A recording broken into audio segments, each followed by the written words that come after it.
Hey, what's going on, guys?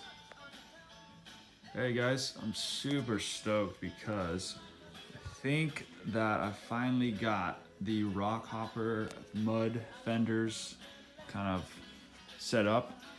Finally got a system that works on the front. So these are actually just the Monkey Nuts ones, just the standard, nothing special for this specific 26er wheel.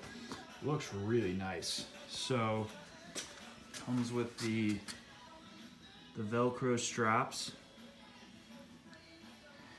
and just got it on there super snug. I haven't set up the top. I don't actually know if I'm going to do anything. These holes here, they don't quite work with this setup because when I put in a zip tie just in the top here through that hole, it ended up having it be like a little bit up like that, which, you know, it doesn't look horrible. This kind of looks a little weird. It looks like it's like catching wind and shit, but it rubs a tiny bit in the back, so. But if you move it up, it's fine. I have a hard time believing on a long ride, or on a crazy ride, that this would like move down that much. Even if it moves down like that much, it's still not even rubbing. So, yeah, but what I'll do maybe is just put a little, I have to put a little hole in the back, but I want it to look clean and nice. So, anyways, these are the sick fenders. Finally, you know, it's gotta be like functional, but also like minimalistic looking. I just wanted to make sure it still looks kind of like pretty rugged. But yeah, I haven't shown. So this is like one of the actually only like kind of upgrades I put on this bike. The rest is totally stock. So these are just the Crank Bros stamps. Pretty nice, pretty big platform, and not they're on the lighter side. I had this lying around for the chain slap, because these original mountain bikes, that's one of the things that they never had was like all the chain slap around, so that this would get pretty destroyed, the paint and stuff. So this helps totally. So we got Shimano STX. It's got a new white cable that just kind of stands out from the rest. I kind of like it. Kind of goes with the white lettering, and then the rest is black. It's got the Specialized brand, freaking bar drops. Yeah, it's exciting. I'm gonna see. I ride year round here, so I mean, yeah. So I need kind of looking for some like decent coverage to get some stuff out of my face. The other option you can do is you can get, which I still may do, you can get this like little flap that attaches to the bottom here like this, and that way it will keep even more stuff out of your face. But you gotta make sure it looks kind of cool at the same time, because you know it's all about looks, right? Nah, I'm kidding. So yeah, frames are actually a tiny bit small for me. This is maybe a small even, or it's a medium or a small, and I'm like 5'11", but as you can see, I got the seat up pretty high. And anyways, when you're mountain biking, like more like technical logs, you know, drops, little descents, you don't actually need the seat. You don't want the seat in your way anyways, so. But if you're doing like a longer gravel ride, then I bump the seat up a little bit more, just to get some more power and efficiency out. And then this is what's cool about these old bikes. So you can slam this stem down and just pound it down and slam the riding position down if you want to be a little bit more aero lower if you're doing basically more gravel, open gravel, less techie. I actually usually roll with it down just always, but for certain highly technical stuff like descents, you start to feel a little like out over the front wheel. So I got it up a little bit now. You can raise it up, I don't know, a bit, or you can slam it down a little bit more. Yeah, bike's in good shape. I mean, it's got the original seat. This is like the main thing I did also, which is this Upgraded pads. And the chain's original from when I bought it. I bought the bike for Facebook Marketplace for 50 bucks. It's hard to believe. What a steal, man. And I went through it and just re-serviced the bearings and everything. And it did, yeah, the tires are original. I mean, they're still got some, they're super knob. They're super knob. So if there's not a constant like thing down the center, then it's not ideal for pavement or for even gravel. So they're not the fastest rolling on like hard gravel, but anything else, it's savage. But they're so good at the corners. I mean, these just have super offset knobs. So yeah, I mean, it's meant for more like techie stuff, these tires and the bike in general, but for converting it into more of a gravel, if you want, I'm gonna get another set of wheels because the wheels are so affordable. 26-inch wheels, used, so affordable. And then I'm actually not sure if I'm gonna go super gnarly, like 2 2s, 2 3s, because with my new fenders, I can maybe go up to, I can go up to a 2-2, yeah. The back's the issue. You can see there's not a ton of room there, but yeah, we'll see. And yeah, it'll be good. Maybe also I'm thinking tubeless. I'm not, you know, I'm more of like an old school purist.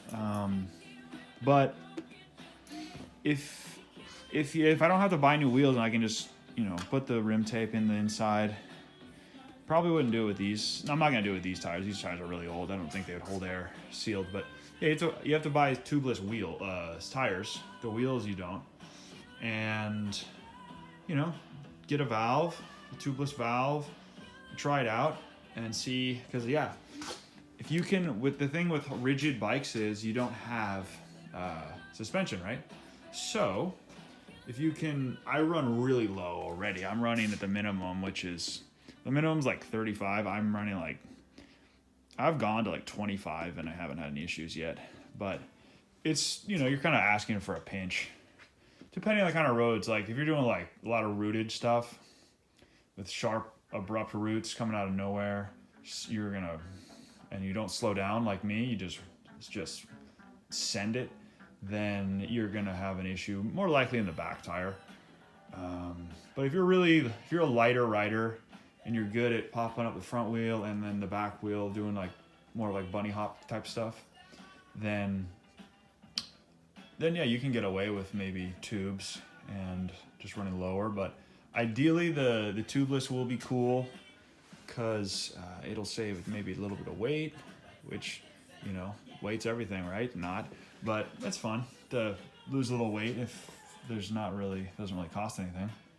And so yeah, I'll have to let you guys know how it goes with if I end up doing that. But right now I'm gonna roll these tires until they're done. So I probably got another year at least, depending on how much I ride. What else? Yeah, bike's super dirty because, you know, we ride. I didn't have time to rinse it off because I don't have the hose hooked up right now because it's so cold outside that yeah, it freezes. So grip shift is pretty savage, pretty rad. So a lot of people hate on it. I mean, I used to hate on it back when I was in my teens, when I wanted a cooler, more like trigger shift. So, which I get. This is actually lower profile though. There's no bulk or anything sticking out. And these are beyond simple. There's nothing that can really break. It's just, there's no spring really. I mean, there's one little tab. It's barely, I don't know if you can consider it a spring. And then you lube it inside, you know, once in a while, maybe every like 10 years, whenever you remember. And I mean, they just work. They're it just goes, dude. Yeah. The main issue, I guess, modernization that is nice. Like if you want to drop the second, like you got to go 1, 2, 3, 4, 5, sometimes 5 clicks. It's like kind of insane. Obviously, you're not gonna do that slow when you're on the trail. If you need to, you're just gonna like slam it like boom or. But that takes quite a bit of action just to drop it 1 gear. So if you could just tap a trigger and slam the front derail down, that would be key. That'd be nice, but that's one of the things I've noticed. Like when you're doing like when you got a crazy, all of a sudden you got a huge just pitch uphill steep, and you got this all these click. I mean, it's adding an extra half second or a second, which sometimes is too much. Then by the time you're going up the hill, the derailleur won't shift down because you're already like so loaded on the chain that. So, but oh well. I lube these wheels up and service them so nice. They just freaking just spin forever. So they just spin forever. I mean, love it. Just well lubricated, well cleaned up. Service these old wheels. They just roll. They're great. So yeah, that's the bike. I did, yeah, there's nothing else really I need to mention. Yeah, cool. All right, guys, let me know about the fender. Any comments, questions? This is the PDW one. Wasn't that cheap.